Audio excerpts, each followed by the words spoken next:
de alguna manera nosotros necesitamos decirles quiénes somos. Si bien nosotros provenimos cada uno de universidades diferentes y de países diferentes, porque no solamente de Argentina, sino como habrán visto en la página, están universidades de otros lugares como Venezuela, La Habana, Mendoza, Cuyo, etc. Somos todos diferentes en ese sentido, excepto Marcelo y yo, que trabajamos en el mismo ambiente, tenemos una misma preocupación. Esa preocupación es comprender lo latinoamericano. Esa necesidad de comprender lo latinoamericano nos ha llevado a preocuparnos verdaderamente por esto, por esta temática, y esa preocupación comenzó a gestarse desde nuestras primeras comunicaciones electrónicas, cuando estábamos elaborando, cuando estábamos diseñando el segundo Congreso de Arte. Esa preocupación se corporiza en nuestro encuentro el año pasado, cuando realizamos el segundo Congreso de Arte, Educación y Análisis del Discurso, y nos pudimos encontrar, y entonces adquirimos rostros, las voces adquirieron rostros, las presencias fueron realmente presencias importantísimas, y entonces surgió y se afianzó la necesidad de la comprensión de los fenómenos latinoamericanos, que se tradujo inmediatamente en la última reunión, en ese último encuentro en el que estuvimos, en la construcción de la primera red latinoamericana de docentes e investigadores en arte, educación y análisis del discurso, consecuencia de la cual es este trayecto curricular que ahora empezamos a transitar. Ahora bien, ¿por qué esta temática? ¿Por qué nuestro interés en esta temática desde la necesidad de comprender los fenómenos latinoamericanos? Como docentes intelectuales, universitarios, somos conscientes y sabemos perfectamente que el reto que enfrenta la universidad en este siglo XXI es superar la división cultural que generó el paradigma galileano y la ciencia cartesiana, con el establecimiento de su principio de separar las cosas claras y distintas. Generó una separación entre la cultura de las humanidades y la cultura científica.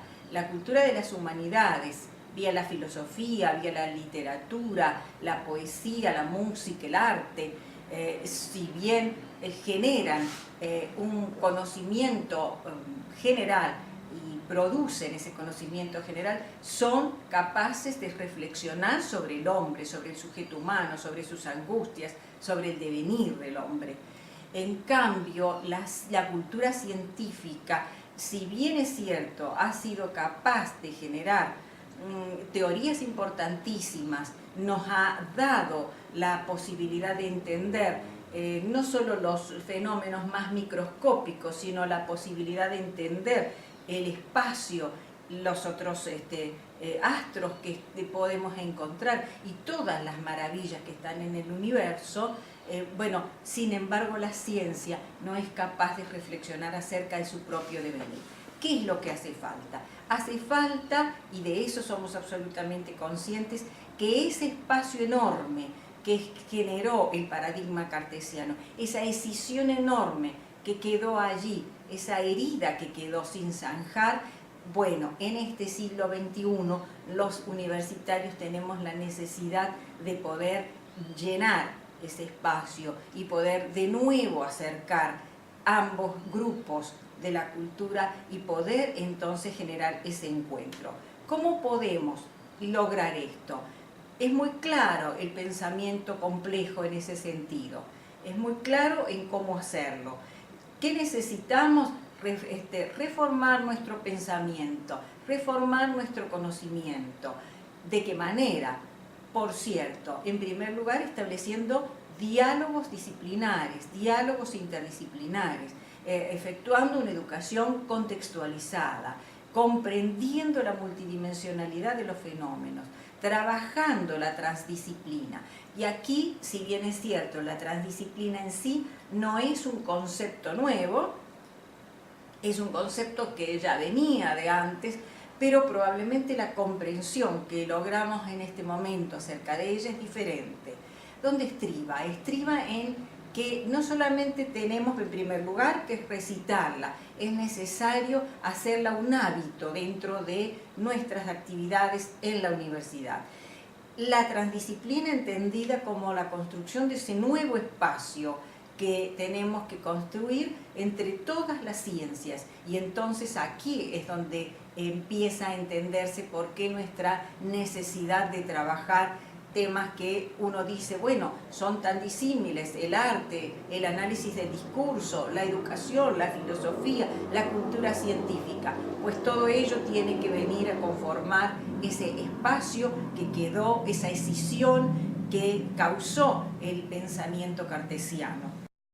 Por ello, el trayecto curricular sistemático, la trama compleja del arte, la educación y los discursos latinoamericanos plantean centrarnos o partir del discurso, entendiendo que el discurso no es solo el texto, que el discurso no es solo vocabulario y gramática, no es quedarse solo en lo oral o en lo escrito, que el discurso es solamente implicado y absolutamente en conjugación con el contexto, entendiendo que contexto, como dice Van Dyck, no es una cuestión solo geográfica, solo espacial, sino contexto son modelos mentales, por tanto subjetivos, propios de un individuo, por tanto dinámicos, por tanto absolutamente anclados en un tiempo y espacio determinado.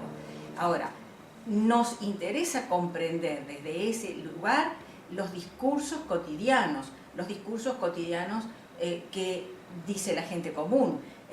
¿Por qué no el discurso de los adolescentes que, apropiándose del espacio público, escriben en ese espacio público mensajes, pintan mensajes y dicen cosas? Necesitamos comprender eso, necesitamos comprender el discurso científico, y entonces qué dice y cómo habla el docente en el aula para los estudiantes en una ciencia determinada. Necesitamos comprender el discurso de un artista que se expresa, será en la pintura, será en la escultura, será en la música o en la danza, pero necesitamos comprender verdaderamente el discurso para poder desentrañar la identidad latinoamericana. Siendo un poco consecuentes o, de alguna manera, haciendo más carne el pensamiento freiriano y vygotsquiano, nosotros sabemos que nadie aprende solo, que no existe el yo pienso, que lo que existe es el nosotros pensamos. Y desde esa mirada hemos concebido los materiales y los foros, los foros.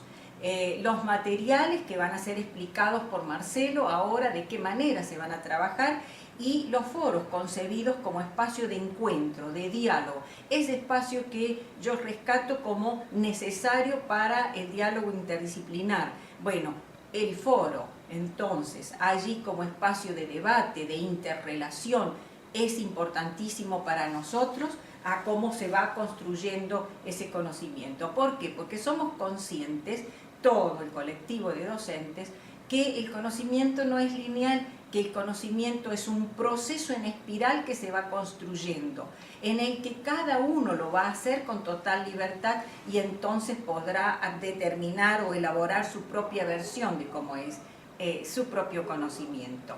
El resultado que vamos a lograr, y en esto tenemos seguridad, va a ser siempre un sujeto mejor, una persona mejor, un sujeto más creativo, responsable, que va a ser capaz de hacer uso en libertad y desde la libertad construir su conocimiento. Vamos a lograr un sujeto absolutamente abierto al diálogo, a la interacción, a la reflexión conjunta. Por ello convoco a nuestro poeta latinoamericano que sin duda va a traducir esto que estoy diciendo de una manera perfecta, y digo poeta, nuestro poeta latinoamericano, porque ya no pertenece a un país, sino pertenece a toda Latinoamérica, que es Nicolás Guillén, cuando dice: para hacer esta muralla, tráiganme todas las manos, los negros sus manos negras, los blancos sus blancas manos.